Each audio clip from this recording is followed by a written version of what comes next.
Assalamualaikum warahmatullahi wabarakatuh. Kembali lagi bersama saya Sofiatul Adawiyah.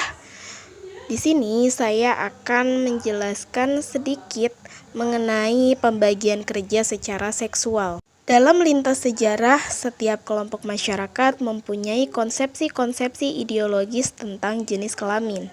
Hampir semua kelompok masyarakat menggunakan jenis kelamin sebagai kriteria penting. Kelompok-kelompok masyarakat tersebut membagi peran, tugas, dan kerja berdasarkan jenis kelamin, meskipun sebagian di antaranya ada yang dipandang cocok dan wajar untuk dilakukan oleh kedua jenis kelamin.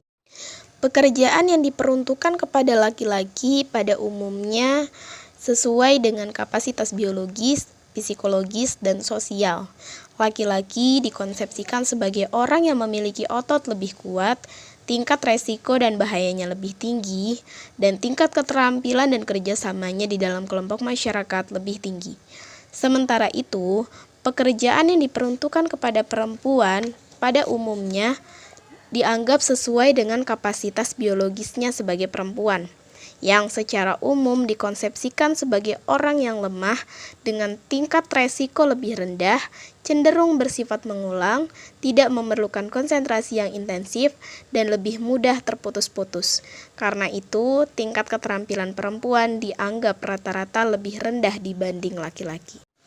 Menurut penelitian Peter Murdoch, sebagaimana dikutip Stephen Sanderson, di antara 185 kelompok masyarakat yang diteliti, laki-laki lebih konsisten kepada pekerjaan yang disebutnya sebagai pekerjaan maskulin, seperti memburu binatang, mengerjakan logam, pertukangan kayu, menangkap dengan perangkap, membuat kapal, pertukangan batu, menambang, dan mengangkut.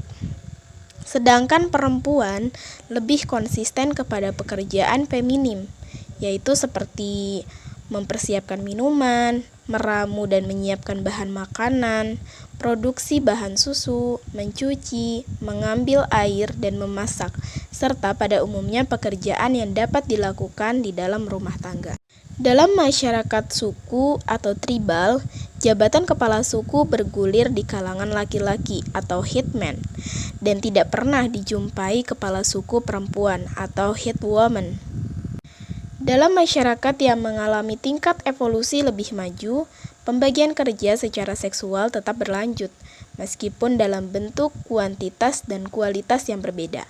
Dalam masyarakat agraris misalnya, urusan-urusan ekonomi dan politik secara ketat terorganisasi di bawah kaum laki-laki. Kaum perempuan disisihkan ke sektor domestik atau menyangkut urusan kerumah tanggaan.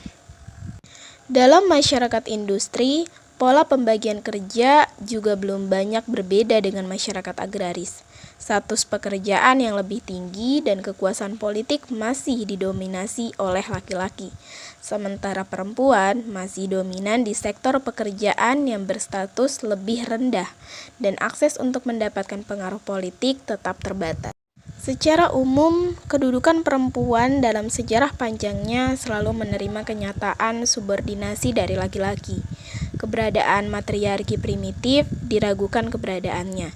Bahkan menurut Sanderson, masyarakat seperti ini sangat tidak mungkin pernah ada.